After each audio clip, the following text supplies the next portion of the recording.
पृथ्वीराज चौहान का परम मित्र चंद्रबरदाई पृथ्वीराज रासों में ऐसा लिखता है कि कश्मीर और सिंध पर शासन किया करता था मोहम्मद गोरी, जो भारत पर बार बार आक्रमण किया करता था पृथ्वीराज चौहान के खिलाफ। और पृथ्वीराज चौहान इसे युद्ध में बार बार हरा दिया करता था। जब ये हार जाता था तो पृथ्वीराज चौहान से माफ़ी मांग लिया करता था और बदले में पृथ्वीराज चौहान इसे जीवन दान दे देता था। But it happened 16 times. ये हुआ 16 बार ऐसे ही चलता रहा। लेकिन 1191 में फर्स्ट बैटल ऑफ तराइन में पृथ्वीराज चौहान के बीच सब्र का बांध टूटा। इन 1191 AD first battle of Tarain,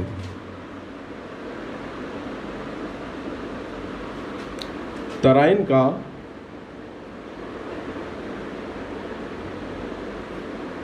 प्रथम युद्ध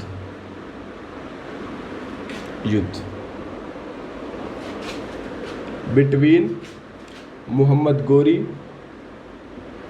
एंड पृथ्वीराज चौहान।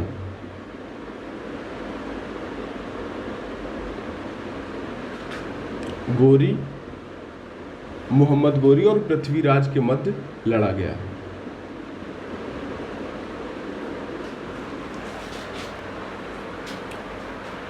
इस युद्ध में पृथ्वीराज चौहान ने मोहम्मद गोरी को पराजित कर दिया। इसे हराने के बाद मोहम्मद गोरी फिर से एक बार माफ़ी मांग लेता है, लेकिन अपना पृथ्वीराज चौहान इससे भी पक्का था और इसे एक बार फिर माफ़ कर देता है। अब ये लौट जाता है गजनी। तो अब पृथ्वीराज चौहान इस गोरी से पूर्णतः निश्चिंत हो जाता है कि अब गौरी लौटकर भारत पर आक्रमण नहीं करेगा। लेकिन अब पृथ्वीराज चौहान का इस गोरी से दिमाग हटता है और दूसरी गोरी पर लग जाता है। ये गोरी लड़का नहीं लड़की हुआ करती है, जो रहा करती है कन्नौज में।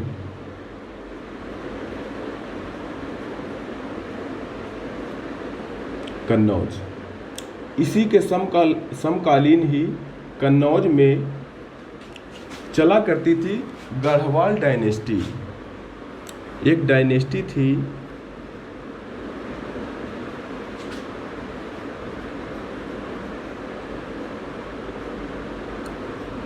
गढ़वाल डायनेस्टी या गढ़वाल वंश,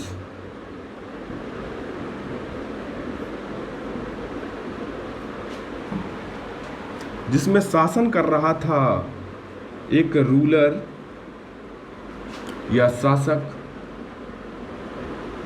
जिसका नाम था राजा जयचंद।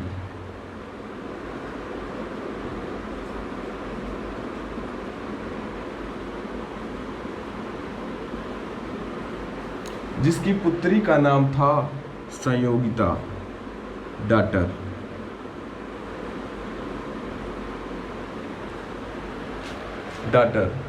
जिसकी पुत्री का नाम था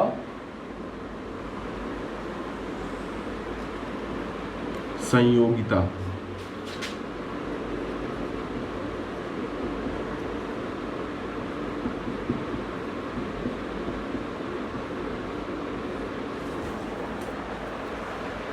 जयचंद की पुत्री का नाम था संयोगिता, जो बेहद ही प्रेम किया करती थी पृथ्वीराज चौहान से, और पृथ्वीराज चौहान भी इससे बेइंतहा मोहब्बत किया करता था। दोनों आपस में शादी भी करना चाहते थे, लेकिन इस रिश्ते से बिल्कुल भी खुश नहीं था कौन? राजा जयचंद। राजा जयचंद इस रिश्ते से बिल्कुल भी खुश नहीं था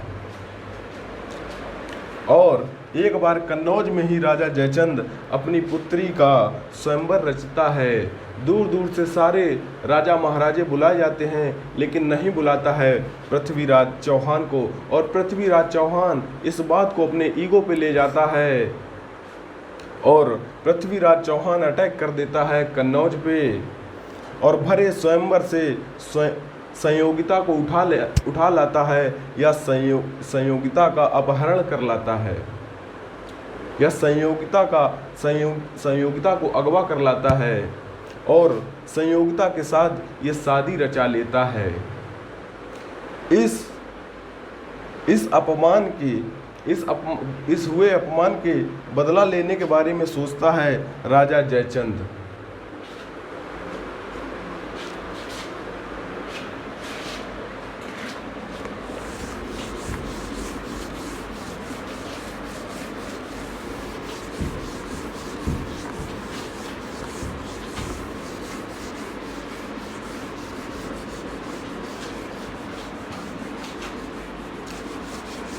इधर पृथ्वीराज चौहान अपने विवाह में बिजी हो जाता है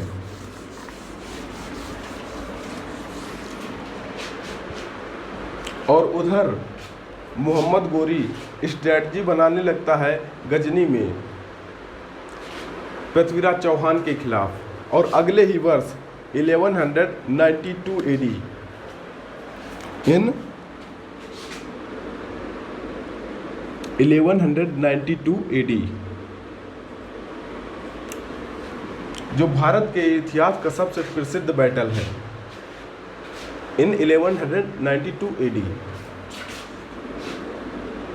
second battle of Tarain,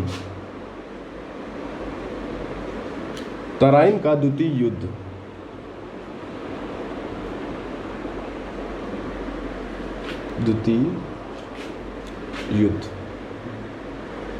between Mohammad Ghori and Prithviraj Chauhan. Prithviraj Chauhan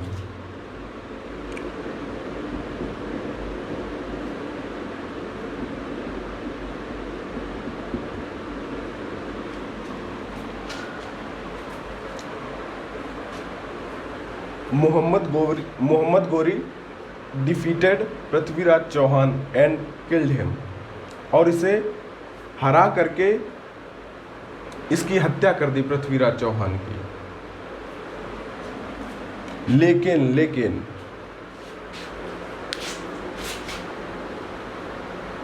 अधिकतर इतिहासकार यही मानते हैं कि इस बैटल में पराजित करने के बाद पृथ्वीराज चौहान को मोहम्मद गोरी ने इसकी हत्या कर दी। लेकिन चंद्रबरदाई पृथ्वीराज रासों में ऐसा लिखता है कि मोहम्मद गोरी ने पृथ्वीराज चौहान को पराजित जरूर किया था लेकिन पृथ्वीराज चौहान की हत्या नहीं की थी। इसको बंदी बना करके इसको और मुझे यानी कि चंद्रबरदाई जो इसका परम मित्र था पृथ्वीराज चौहान को बंदी बना करके ये गजनी ले गया। जिस समय गजनी में राजकीय खेलों का आयोजन चल रहा था उसी समय पृथ्वीराज चौहान को पेश किया जाता है सभा में, और मुझे भी। पृथ्वीराज चौहान बेड़ियों में जकड़ा हुआ खड़ा रहता है और आंखों में आंखें डालकर देख रहा होता है मोहम्मद गोरी को। मोहम्मद गोरी पृथ्वीराज चौहान से कहता है अपनी आंखें नीचे कीजिए, लेकिन अपना पृथ्वीराज चौहान बिल्कुल बेखौफ निडर होकर के देख रहा था मोहम्मद गोरी को। इसी बात से नाखुश होकर के मोहम्मद गोरी आदेश देता है कि पृथ्वीराज चौहान की आंखें फोड़ दी जाएं, और पृथ्वीराज चौहान की आंखें फोड़ दी जाती हैं और पृथ्वीराज चौहान अब पूरी तरीके से अंधा हो चुका होता है। लेकिन इसी समय चंद्रबरदाई के दिमाग में एक बात सूझती है। वो जाकर मोहम्मद गोरी से कहता है कि मेरे मित्र को एक कला आती है जो कि शब्द भेदी बाण चलाना जानता है। आप कहें तो इस कला का प्रदर्शन हम आपको दिखला सकते हैं। बस इस बात के लिए राजी कर लेता है चंद्रबरदाई मोहम्मद गोरी को जब ये राजी कर लेता है तो पृथ्वीराज चौहान की बेड़ियां खोल दी जाती हैं और पृथ्वीराज चौहान के हाथ में एक धनुष और एक तीर दे दी जाती है। अब चंद्रबरदाई पृथ्वीराज चौहान को आगाह करते हुए कहता है या सचेत करते हुए कहता है, 4 बास 24 गज अंगुलष्ट प्रमाण ता ऊपर सुल्तान है मत चूके चौहान। मतलब उसे बताता है पृथ्वीराज चौहान को चंद्रबरदाई कि 4 बास और 24 गज की दूरी पर सुल्तान मोहम्मद गोरी बैठा है और ता ऊपर सुल्तान, उसके ऊपर सुल्तान बैठा है। 4 बास 24 गज की दूरी है और ता ऊपर सुल्तान, उसके ऊपर मोहम्मद सुल्तान बैठा है। तो हे पृथ्वीराज चौहान, एक ही धनुष मिला है और एक ही तीर मिला है, चूकना मत। बस अब पृथ्वीराज चौहान के हाथ में तीर थी और धनुष था। जैसे ही मोहम्मद गोरी आदेश देता है वैसे ही तुरंत पृथ्वीराज चौहान अपने धनुष को चला देता है और वो बाण सीधा जाके मोहम्मद गोरी के लगता है और मोहम्मद गोरी वहीं पर ढेर हो जाता है। इस प्रकार चंद्रबरदाई कहता है कि पृथ्वीराज चौहान ने इस युद्ध का सेकेंड बैटल ऑफ तराइन का बदला ले लिया।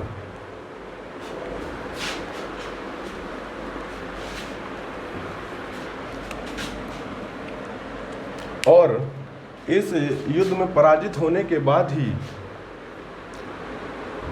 हिंदुओं का शासन भारत से खत्म हो गया। इसी युद्ध के बाद भारत में मुस्लिम शासन की स्थापना हो गई। इन 1192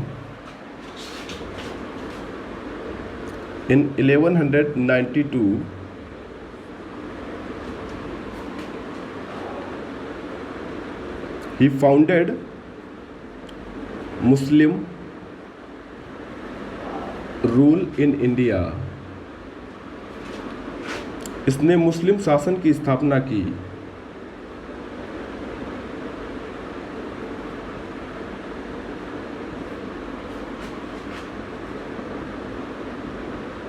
किसने? मोहम्मद गोरी ने।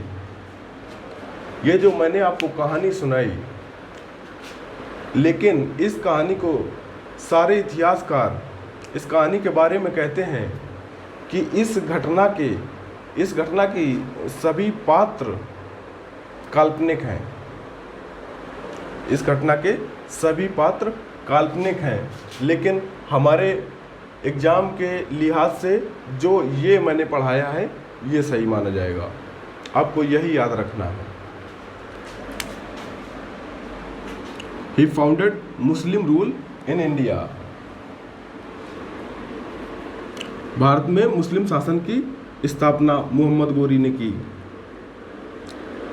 In 1193 Mohammad Ghori made Delhi his capital।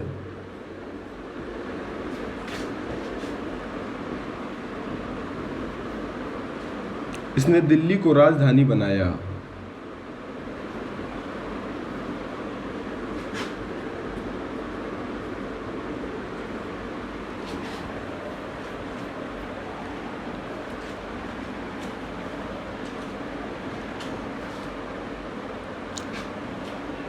और 1192 AD में ही एक प्रसिद्ध घटना होती है, जो क्या होती है? ख्वाजा मुइनुद्दीन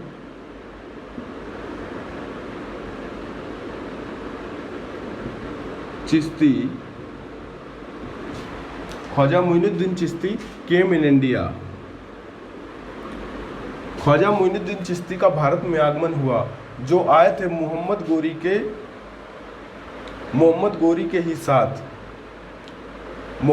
के आर्मी के साथ ये आए थे, या मोहम्मद गोरी की सेना के साथ ये भारत आए थे। इन्होंने ही ही फाउंडेड सूफीज़म इन इंडिया। इन्होंने ही भारत में सूफी मत की स्थापना की और इन्होंने अपनी कॉटेज या कुटिया बनाई अजमेर में, जो प्रसिद्ध है दरगाह अजमेर शरीफ के नाम से।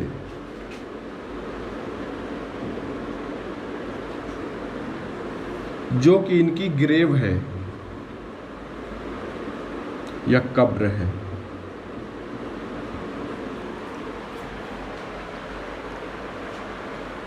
He founded Sufism in India, या ही स्प्रेड सूफिज्म इन इंडिया। इन्होंने भारत में सूफी मत का प्रचार प्रसार किया। इन्होंने अपनी कुटिया बनाई अजमेर में, जो कहलाती है दरगाह अजमेर शरीफ, और वहीं पर इनकी कब्र बनी हुई है, दरगाह अजमेर शरीफ।